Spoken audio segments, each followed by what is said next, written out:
বন্ধুরা, ছোট্ট করে একটা গল্প বলছি। অবশ্য গল্প না, এটা হলো জীবনে বাস্তব।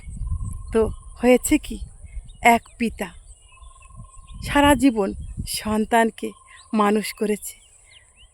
যখন যেখানে যত খরচা লেগেছে সেই সন্তানের জন্য করেছে। সন্তানটাকে কিন্তু একটা জায়গায় সে পৌঁছে দিয়েছে, যেটা করে সারা জীবন কর্ম করে খেতে পারবে। যেটা পিতার দায়িত্ব থাকে, সেই দায়িত্বটাও পিতা পালন করেছে। এখন শেষ বয়সে এসে পিতাটা একদিন তার টাকার দরকার। দেখো বন্ধুরা, আমরা সন্তানরা যখন টাকা লাগে বাবা মার কাছে চাইতে কিন্তু একটুও সংকোচ বোধ করি না, তাই তো বন্ধুরা? একটুও কিন্তু সংকোচ লাগে না। আমাদের টাকা লাগবে, টাকাটা আমরা চেয়ে নেই। কোনো দ্বিধা সংকোচ আমাদের ভেতরে কিন্তু আসে না। টাকা লাগবে তো বাবা মার থেকে নেব, এটাই আমরা জানি।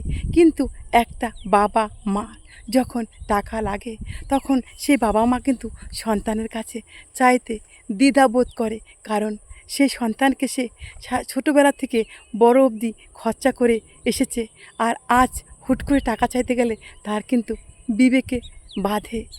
তো একদিন তার বাবা সন্তানের কাছে টাকা চাইতে যাচ্ছিল। তো সন্তান তার বন্ধুকে নিয়ে বসে গল্প করছিল। তো তার বাবা মানে পিতা সন্তানের কাছে যাচ্ছে, আবার ঘুরে আসছে, যাচ্ছে আবার ঘুরে আসছে। তো সন্তান বলছে, বাবা কি হয়েছে, কিছু বলবে? বলে, বলার ছিল কিছু, কিছু বলতাম খোকা। কি বলবে বাবা, তুমি নিঃসংকোচে বলো। খোকা, আমার না কিছু টাকার দরকার ছিল, 500 টাকা হবে খোকা? তখন যখনই বাবা 500 টাকা চাইলো, তখন বাবাকে সন্তান 500 টাকা সাধলো। তখন বাবা বলল, না না থাক, লাগবে না। তখন এই কথা বলবো, সন্তান বলল, কেন বাবা, এই তো তুমি বলে টাকা লাগবে, এখন বলছো লাগবে না। এই বলে বাবা চলে গেল। তখন সন্তান তার বন্ধুকে জিজ্ঞাসা করলো, এই বাবা আমার কাছে টাকা চাইতে আসলে এত সংকোচ করে কেন রে? বাবা তো আমাকে অনেক খরচা করেছে ছোটোবেলা থেকে অবধি আমার জন্য, আমাকে মানুষ করেছে, আমার পিছনে সারা জীবন খেটেছে, খেটে আমাকে একটা জায়গায় পৌঁছে দিয়েছে। আমার জন্য বাবা কী না করেছে। যখনই চাইনি তাও বাবা বুঝেছে, চাওয়ার আগে হাতে টাকা দিয়েছে, নে এটা, এই টাকাটা নে, বা এই কাজটা কর, এই টাকাটা নে। কিন্তু আজকে বাবা কেন আমার কাছে টাকা চাইতে এত লজ্জা পাচ্ছে? তখন তার বন্ধু বলল, দেখ, ওরা তো সারা জীবন ইনকাম করে দিয়েছে, কিন্তু ওরা কখনো নেয়নি, তাই হাত পেতে চাইতে না ওদের লজ্জা লাগে।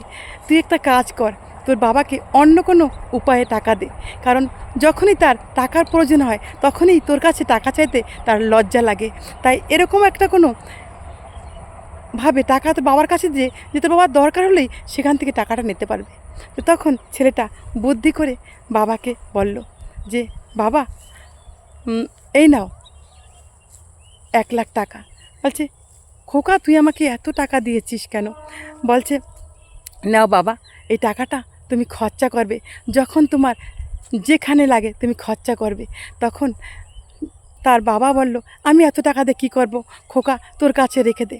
বলল, বাবা এটা তোমারই রোজগারের টাকা, তুমি মার নামে একটা বই করেছিলে, সেই বই থেকেই এখন এই টাকাটা এসেছে, আর এই টাকাটা তোমার ইচ্ছা মতো তুমি খরচা করবে, এতে তুমি কোনো সংকোচ করবে না।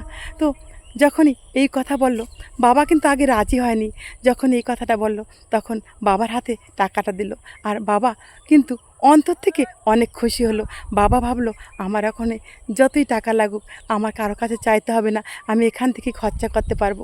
তাহলে হয়েছে কি বন্ধুরা, এই গল্প থেকে আমরা কি শিক্ষা পেলাম? আমরা শিক্ষা পেলাম এটাই, যে যেই বাবা আমাদের জন্য এত কিছু করে, কিন্তু শেষ বয়সে কিন্তু তাদের হাতেই থাকে না, আমাদের জন্যই কিছু থাকে না।